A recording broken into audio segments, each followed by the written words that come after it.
Good morning, students. Welcome to the online classes of Experience Coaching Hub, and I am your science and mathematics teacher उत्कर्ष गोस्वामी। और मैं आज आपको start कराऊंगा NCERT class 10 का first chapter, that is chemical reactions and equations. तो अपनी NCERT books को अपने साथ रखिए और साथ में पेन और पेंसिल को भी रखिए, क्योंकि कुछ भी इंपॉर्टेंट होगा तो मैं आपको नोट कराऊंगा। और उससे पहले आप मेरे YouTube चैनल को भी सब्सक्राइब कर लें, क्योंकि जितने भी ऑनलाइन सेशन होंगे वो मेरे YouTube चैनल में अवेलेबल रहेंगे। Utkarsh educator is my YouTube channel, please subscribe, जिससे आप रिवीजन के लिए इन सेशंस को दोबारा देख सकें। तो आज हम स्टार्ट करते हैं हमारा first chapter, that is chemical reactions and equations, रासायनिक अभिक्रियाएँ एवं समीकरण। तो देखिए, सबसे पहले हम डेली लाइफ में जो हमारे चेंजेस हैं, जो हम डेली लाइफ में ऑब्जर्व करते हैं, उनको हम देखते हैं। जैसे दूध का दही में परिवर्तन हो गया, ठीक है। दूध एक पदार्थ होता है, उससे एक नया पदार्थ बनता है दही, ठीक है, जो हम डेली लाइफ में ऑब्जर्व करते हैं। ओके, आपको पता है? तो 1 मिनट, यस। तो ये हमारा डेली लाइफ का ऑब्जर्वेशन है। रस्टिंग ऑफ आयरन, लोहे पे जंग लगना, ये भी हमारा डेली लाइफ का एक ऑब्जर्वेशन है। लोहा जो होता है, आपको पता है लोहा क्या होता है, Fe होता है, वो ऑक्सीजन से रिएक्शन करता है in the presence of water, तो रस्ट बनती है, ठीक है। ऑक्सीजन से जब रिएक्शन करेगा in the presence of water, तो क्या बनती है? रस्ट बनती है। Fe2O3 क्या होती है? रस्ट होती है आपकी, आपको पता होगा।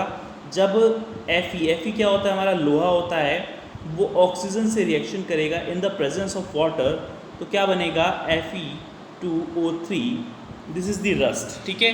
तो यहाँ पर एक नया पदार्थ बनता है, आप देख सकते हैं, ये एक एलिमेंट है, Fe एक पदार्थ है, उससे एक नया पदार्थ Fe2O3 बन गया। एक सब्सटेंस से एक सब्सटेंस नए सब्सटेंस में ट्रांसफॉर्म हो गया है। तो ये डेली लाइफ में ऑब्जर्व होते हैं, ऑब्जर्वेशंस होती हैं जो हम ऑब्जर्व करते हैं। और कौन कौन सी ऑब्जर्वेशन हम देखते हैं? बर्निंग ऑफ पेपर हो गया, जब कागज़ जलता है, पेपर बर्न होता है, तो एक नया सब्सटेंस बनता है ऐश, जिसे कहते हैं राख, ठीक है। तो यहाँ पर भी न्यू सब्सटेंस फॉर्म हो रहे हैं। तो ऐसी बहुत सारी रिएक्शंस हम देखते हैं जिसमें नए सब्सटेंस बनते हैं। तो ये सब क्या होते हैं? केमिकल चेंजेस होते हैं। जनरली हमारी जो नेचर होती है, हमारी जो प्रकृति होती है, इसमें दो तरह के परिवर्तन हम देखते हैं। एक होता है भौतिक परिवर्तन और एक होता है रासायनिक परिवर्तन। Two types of changes we can see in nature, that is physical change and chemical change. तो फिजिकल चेंज होता है और एक केमिकल चेंज होता है। भौतिक परिवर्तन होता है और रासायनिक परिवर्तन होता है।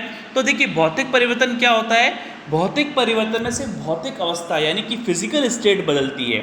Only physical state of the matter changes, ठीक है। तो फिजिकल स्टेट बदलती है, ओनली फिजिकल प्रॉपर्टीज़ बदलती हैं, केमिकल प्रॉपर्टीज़ यथावत रहती हैं। केमिकल प्रॉपर्टीज़ में कोई चेंज नहीं होता, chemical properties as it is रहती हैं। तो ओनली फिजिकल स्टेट यहाँ पर बदलती है। जैसे आपने देखा होगा, बर्फ़ जो होती है वो पिघल जाती है, दोबारा लिक्विड स्टेट में आती है। तो सॉलिड स्टेट लिक्विड स्टेट में चेंज होती है। तो यहाँ पर क्या बन रहा है? स्टेट बदल रही है, पर वाटर का जो केमिकल कंपोजिशन है H2O, वो चेंज नहीं हो रहा है, ठीक है। उसी तरह लिक्विड जब होता है, लिक्विड वाटर जो होता है, वो वेपर जब बनता है, जब पानी वाष्प बनता है, तो भी उसका केमिकल कंपोजिशन H2O ही रहता है। उसके केमिकल कंपोजिशन पे, केमिकल स्टेट पे कोई चेंज नहीं होता, ओनली फिजिकल स्टेट वहाँ पर चेंज होती है। तो ऐसे चेंजेस क्या कहलाते हैं? फिजिकल चेंज होते हैं। और ये सब रिवर्सिबल होते हैं, यानी उत्क्रमणीय होते हैं।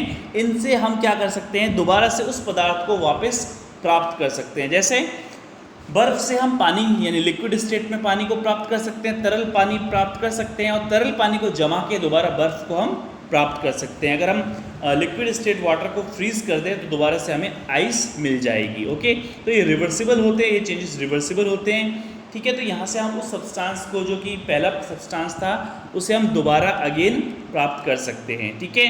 केमिकल चेंज क्या होते हैं? Chemical changes are irreversible in nature, ये इरिवर्सिबल होते हैं। इससे हम उस सब्सटेंस को दोबारा नहीं ला सकते, we can not get the substance. तो वो सब्सटेंस हम दोबारा नहीं ला सकते। यहाँ पर जब एक बार नया सब्सटेंस बन गया तो दोबारा उससे पुराना सब्सटेंस प्राप्त नहीं किया जा सकता। तो chemical changes are irreversible in nature, अनुत्क्रमणीय ये होते हैं। इनमें पदार्थ के रासायनिक गुणों में परिवर्तन होता है, तो केमिकल प्रॉपर्टीज़ यहाँ पर चेंज हो जाती हैं। फिजिकल प्रॉपर्टी तो पूरी की पूरी, जब केमिकल प्रॉपर्टीज चेंज होगी तो एक नया सब्सटेंस यहाँ पर बन जाएगा। तो ये होते हैं केमिकल चेंजेस, जो कि अभी हमने देखे थे। जैसे बर्निंग ऑफ पेपर हो गया, रस्टिंग ऑफ आयरन हो गया, transformation of milk into curd हो गया। तो ये सब क्या थे? ये सब केमिकल चेंजेस थे। ओके, अब देखिए केमिकल रिएक्शंस क्या होती हैं, तो रासायनिक अभिक्रिया हम देख सकते हैं मैग्नीशियम की ऑक्सीजन से रिएक्शन। देखिए मैग्नीशियम रिबन जो होता है वो ऑक्सीजन से जब रिएक्ट करता है तो क्या बनाता है, मैग्नीशियम ऑक्साइड बनाता है, ठीक है। उसी तरह कार्बन बर्निंग ऑफ कोल हम देख सकते हैं, जैसे कार्बन यानी कि कोयले का दहन, कार्बन जब ऑक्सीजन से रिएक्शन करता है तो क्या बनाता है, CO2 गैस बनाता है। इसे कहते हैं कंबशन रिएक्शन, जिसे हम बर्निंग ऑफ कोल, कोयले का दहन भी कहते हैं। CaCO3 जो होता है आपका लाइमस्टोन होता है, ये जब इसको हम गर्म करते हैं तो CaO और CO2 में टूट जाता है, ठीक है। कैल्शियम ऑक्साइड और कार्बन डाइऑक्साइड गैस में ये टूट जाता है। कैल्शियम ऑक्साइड आपका क्विक लाइम होता है और CaCO3 आपका लाइमस्टोन होता है। तो ये बहुत सारी केमिकल रिएक्शंस हमें देखने को आगे मिलेंगी। तो देखिए ये होती हैं केमिकल रिएक्शंस, रासायनिक अभिक्रियाएं, जिसमें क्या होता है, एक सब्सटेंस दूसरे सब्सटेंस में ट्रांसफॉर्म हो जाता है, यानी कि पूरी की पूरी केमिकल स्टेट उस सब्सटेंस की बदल जाती है।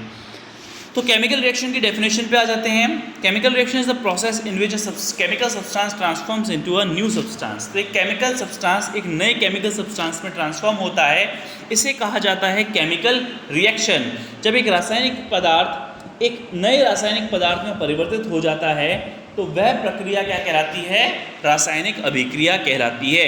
फॉर एग्जाम्पल अभी हमने बहुत सारे एग्जाम्पल्स देखे थे, जैसे लाइमस्टोन है, ये क्विक लाइम में चेंज हो गया। देखिए लाइमस्टोन CaCO3 ये क्विक लाइम में चेंज हो चुका है और साथ में कार्बन डाइऑक्साइड गैस इसने रिलीज की है।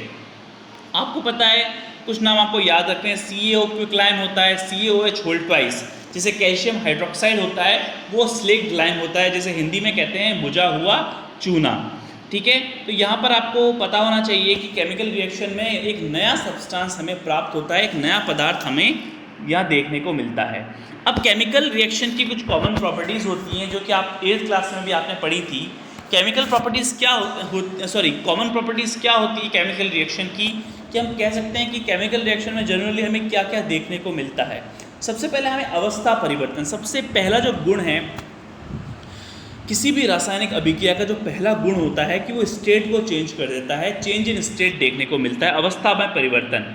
दूसरा हमें चेंज देखने को मिलता है चेंज इन कलर, रंग परिवर्तन होता है, एक कलर दूसरे कलर में चेंज हो जाता है, ठीक है। पहला जो सब्सटेंस का कलर होता है, फिर जो नया सब्सटेंस बनता है उसका कोई और कलर हो जाता है। यहाँ पर चेंज इन टेम्परेचर, ताप में परिवर्तन। दो तरह की देखो अभिक्रियाएं आगे हम पढ़ेंगे, जब हम टाइप्स ऑफ रिएक्शन देखेंगे तो हम दो तरह की अभिक्रियाएं यहाँ पर देखेंगे, एक्सोथर्मिक एंड एंडोथर्मिक रिएक्शंस, यानी कि आपकी ऊष्माक्षेपी एंड ऊष्माशोषी अभिक्रियाएं।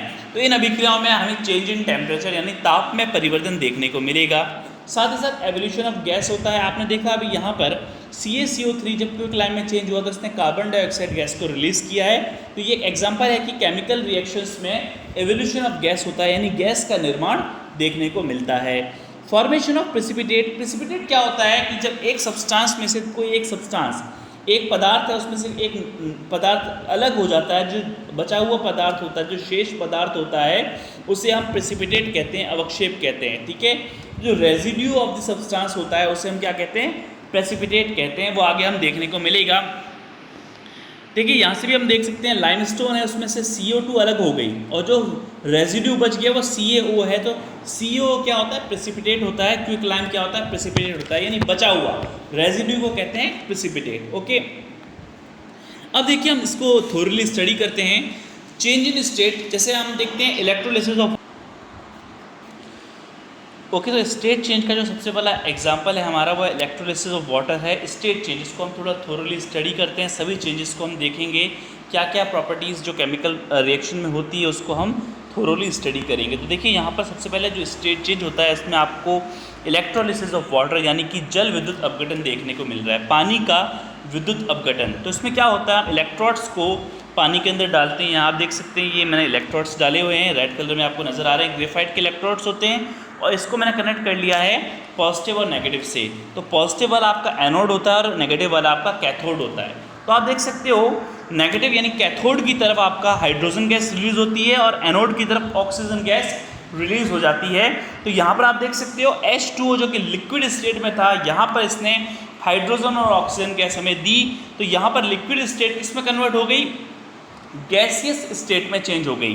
तो पानी तो लिक्विड स्टेट में था और उसने हाइड्रोजन और ऑक्सीजन गैसेस दिए हैं, तो यहाँ पर हमें ये देखने को मिलता है स्टेट चेंज। ओके, तो स्टेट चेंज अवस्था परिवर्तन का ये सबसे बड़ा एग्जाम्पल है। उसी तरह बर्निंग ऑफ कोल में भी आप देख सकते हो, जब कोयले का दहन होता है जो कि एक कंबशन रिएक्शन है, दहन है, इसमें हम देख सकते हैं कोयला जो कि कार्बन होता है, ये जब ऑक्सीजन से रिएक्शन करता है, यानी कि जब जलता है ये, तब CO2 गैस बनती है, यानी कि कोयला किस में कन्वर्ट होता है, कार्बन डाइऑक्साइड में परिवर्तन होता है। तो यहाँ पर हमें स्टेट चेंज देखने को मिलती है, ऑब्जर्व होती है। ओके, स्टेट चेंज के बाद जो हमारा जो नेक्स्ट चेंज है वो है चेंज इन कलर, यानी कि रंग में परिवर्तन। तो अब यहाँ देख सकते हैं, यहाँ पर एक रिएक्शन दे रखी है जिंक की कॉपर सल्फेट के साथ रिएक्शन। ठीक है, एक्चुअली ये प्योरिफिकेशन ऑफ कॉपर भी है, कॉपर को एक्सट्रैक्ट करना, ठीक है, कॉपर को कॉपर सल्फेट से अलग करना। तो इसमें हम क्या करते हैं, कॉपर सल्फेट में जिंक से उसकी रिएक्शन करवाते हैं। कॉपर सल्फेट का जलीय विलयन होता है, एक्वस सॉल्यूशन होता है, और जिंक सॉलिड स्टेट में होता है। तो जिंक जो है जब कॉपर सल्फेट से रिएक्शन करता है, क्योंकि जिंक जो है वो कॉपर से ज़्यादा रिएक्टिव होता है, तो जिंक जो है वो कॉपर को रिप्लेस कर देता है और कॉपर अलग हो जाता है। तो जिंक सल्फेट यहाँ पर बनता है। और आप यहाँ देख सकते हो चेंज कलर हो रहा है, आप देख सकते हो कॉपर सल्फेट जो होता है वो ब्लू कलर का सॉल्यूशन होता है। अब यहाँ आप देख सकते हो जब इसमें जिंक डाला तो जिंक के ऊपर एक ब्लैक कलर की लेयर बन गई जो कि कॉपर की है। ठीक है, कॉपर के फाइन पार्टिकल्स जिंक के ऊपर, जिंक की रॉड में जमा हो जाते हैं और थोड़ा ब्लैक कलर का एक मैटर तैयार करते हैं, एक ब्लैक कलर का हमें रेजिड्यू देखने को मिलता है। और उसके बाद आप यहाँ देख सकते हो जिंक सल्फेट, कॉपर सल्फेट का जो कलर है, तो सॉल्यूशन का जो कलर है वो भी चेंज हो चुका है, थोड़ा सा लाइट हो गया है। तो यहाँ पर आप देख सकते हो कॉपर तो अलग हो गई, अब जो सॉल्यूशन बना है वो जिंक सल्फेट का एक्वस सॉल्यूशन बना है, जिसका कलर एकदम लाइट ब्लू होता है, या हम ये कह सकते हैं कई बार ये कलरलेस सॉल्यूशन देता है। तो अभी आप देख सकते हो यहाँ पर ब्लू कलर किस में कन्वर्ट हो गया, लाइट ब्लू थोड़ा सा हो गया, बहुत ज़्यादा लाइट हो गया है, अप्रॉक्सीमेटली ये कलरलेस ही हो चुका है, क्योंकि जिंक सल्फेट जो होता है उसका बहुत ही हल्का कलर होता है। ठीक है, तो ये जो लाइट ब्लू आपको जो कलर देखने को मिला है ये जिंक सल्फेट का सॉल्यूशन है। तो यहाँ पर हमें कलर चेंज यानी कि रंग में परिवर्तन देखने को मिलता है। तो रंग में परिवर्तन का ये एक एग्जाम्पल है कि केमिकल रिएक्शंस में क्या होते हैं, रंग में परिवर्तन होते हैं, कलर में चेंज होते हैं। नेक्स्ट चेंज है हमारा का चेंज इन टेम्परेचर, यानी कि ताप में परिवर्तन। तो मैंने आपको बताया था दो तरह की रिएक्शंस होती हैं, एक होती है एक्सोथर्मिक जिसमें हीट रिलीज होती है, और एक होती है एंडोथर्मिक जिसमें हीट का क्या होता है, एब्जॉर्प्शन होता है, जो ऊष्मा होती है वो अवशोषित कर ली जाती है, जबकि ऊष्माक्षेपीय अभिक्रियाओं में ऊष्मा उत्सर्जित होती है। तो यहाँ पर दो ऊष्माक्षेपीय अभिक्रियाएं एक्सोथर्मिक रिएक्शंस आपको देखने को मिल रही हैं। Reaction of lime with water, ठीक है, तो आप देख सकते हो जो क्विक लाइम होता है, आपका जो चूना होता है CaO जो कि एक्वस सॉल्यूशन में है, इसको हम H2O से रिएक्शन करवाते हैं। जलीय CaO के जलीय विलयन में थोड़ा सा पानी डालने पर हमें कैल्शियम हाइड्रोक्साइड देखने को मिलता है। ठीक है, यानी कि स्लेक्ड लाइम जिसे बुझा हुआ चूना कहते हैं, उसका हमें एक्वस सॉल्यूशन देखने को मिलता है और हीट रिलीज होती है। कंबशन रिएक्शन, दहन क्रिया, इसमें भी हम देख सकते हैं जब कार्बन ऑक्सीजन से रिएक्शन करता है, कोयला जब जलता है तो कार्बन डाइऑक्साइड रिलीज होती है और साथ साथ बहुत सारी हीट वो रिलीज़ करता है। ठीक है, तो ऐसी हमने बहुत सारी रिएक्शंस देखनी है आगे जिसमें चेंज इन टेम्परेचर होगा।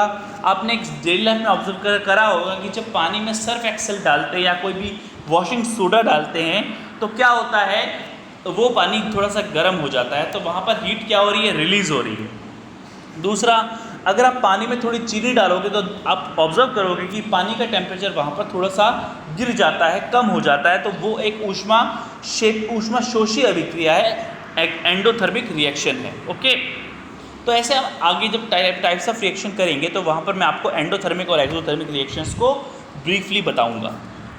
नेक्स्ट चेंज पे आते हैं हमारे, जो कि है इवोल्यूशन ऑफ गैस, यानी कि गैस का निर्माण। तो एक हमने CaCO3 या लाइमस्टोन का तो एग्जांपल देखा था जिसमें कार्बन डाइऑक्साइड गैस रिलीज हो रही थी। उसी तरह बर्निंग ऑफ कोल में भी कार्बन डाइऑक्साइड गैस का निर्माण होता है। यहाँ पर आप एक एग्जांपल देख सकते हो, ये हाइड्रोजन का निर्माण, फॉर्मेशन ऑफ हाइड्रोजन गैस। तो जब हाइड्रोक्लोरिक एसिड जो कि आपका HCl होता है, ये जब जिंक से रिएक्शन करता है तो ZnCl2 बनाता है और हाइड्रोजन गैस यहाँ पर रिलीज हो जाती है।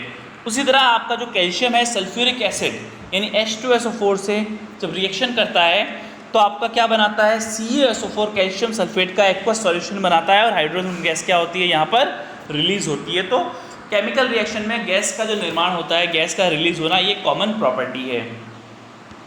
लास्ट हमारी प्रॉपर्टी है, फोर्थ तो हमारी एवोल्यूशन ऑफ गैस हो गई। लास्ट हमारी प्रॉपर्टी है फॉर्मेशन ऑफ प्रेसिपिटेट, यानी अवक्षेप का निर्माण।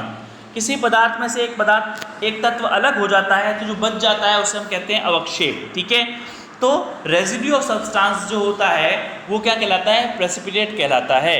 तो प्रेसिपिटेट में देख सकते हैं यहाँ पर आप NaCl जो है जब AgNO3 से रिएक्शन करता है तो आप देख सकते हो AgCl फॉर्म हो रहा है, यानी सिल्वर क्लोराइड यहाँ पर फॉर्म हो रहा है और साथ ही साथ NaNO3 यानी कि सोडियम नाइट्रेट यहाँ पर फॉर्म हो रहा है एक्वस सॉल्यूशन। तो आप यहाँ देख सकते हो जब NaCl ने AgNO3 से रिएक्शन की तो AgCl का प्रेसिपिटेट बनता है, क्योंकि NaNO3 तो अलग हो गया और जो बच गया वो क्या है, आप देख सकते हो यहाँ पर NaCl जब AgCl से रिएक्शन कर रहा है तो यहाँ पर AgNO3 बन रहा है और AgCl जो बच चुका है यहाँ पर जो रेजिड्यू है वो है इसका प्रेसिपिटेट। तो किसी भी रिएक्शन पे क्या होता है, रेजिड्यू जो बच जाता है, एक सब्सटेंस एक एलिमेंट दूसरे एलिमेंट को क्या करता है, डिस्प्लेस करता है और एक एलिमेंट दूसरे एलिमेंट के साथ कंबाइन हो जाता है, बॉन्डिंग कर लेता है, तो उससे एक नया सब्सटेंस बन जाता है। तो उसे हम क्या कहते हैं, प्रेसिपिटेट कहते हैं, अवक्षेप का बनना। ये कॉमन प्रॉपर्टी है किसकी, केमिकल रिएक्शंस की। ओके, तो ये आपने देख लिया अवक्षेप का बनना।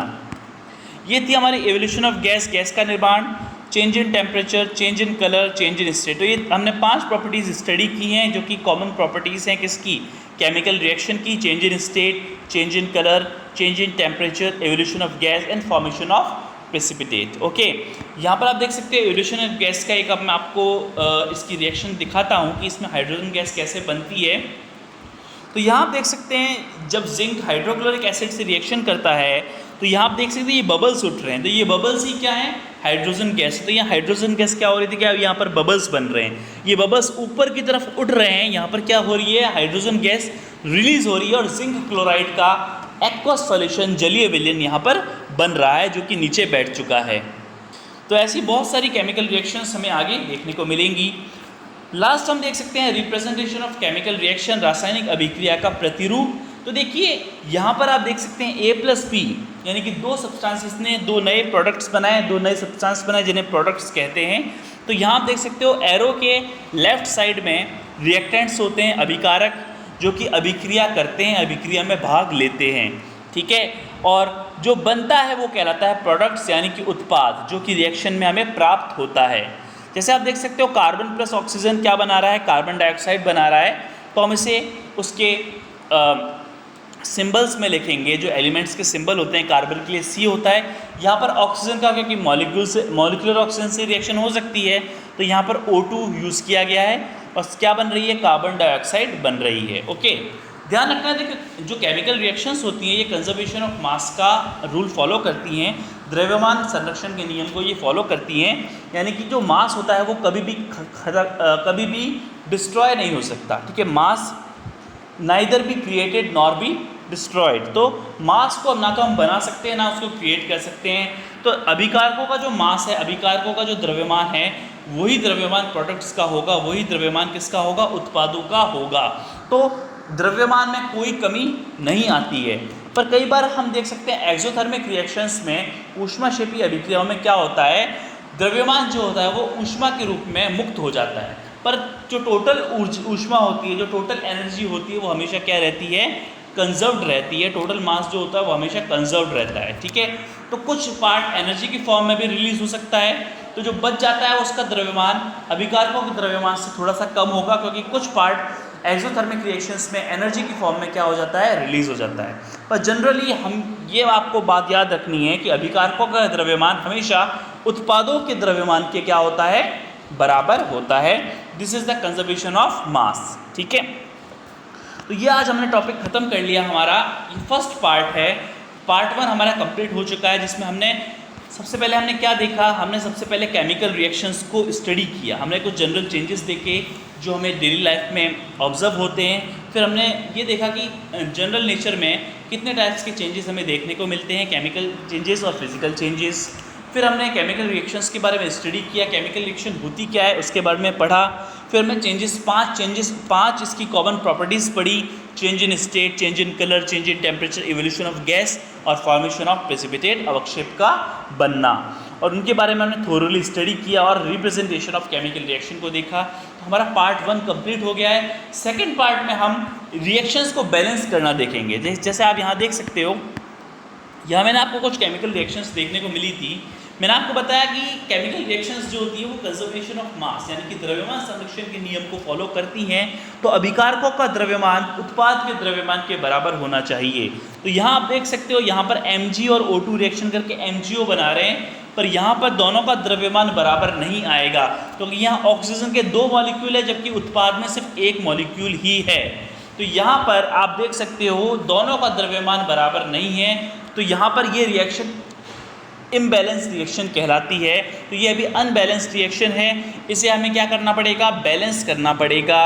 दोनों को अभिकारकों और उत्पादों की संख्या को क्या करना पड़ेगा, बराबर करना पड़ेगा। तो ये मेथड मैं आपको नेक्स्ट सेशन में बताऊंगा, जिसमें मैं आपको बैलेंसिंग करना सिखाऊंगा केमिकल रिएक्शन की, केमिकल इक्वेशन की। ओके, तो ये टॉपिक आपको होप की समझ में आया होगा। जो भी डाउट्स हैं आप सेशन के बाद में मेरे से पूछ सकते हैं, कोई दिक्कत की बात नहीं है, और मुझे मैसेज भी आप कर सकते हैं। और जो मेरे यूट्यूब चैनल में अभी जो वीडियो देख रहे हैं वो कमेंट सेक्शन में मुझे बता सकते हैं कि अगर आपको कुछ सेशन में कुछ प्रॉब्लम आई है तो कमेंट सेक्शन पे आप मुझे ज़रूर बताएं। Thanks for watching and have a nice day. अब मिलते हैं नेक्स्ट सेशन में।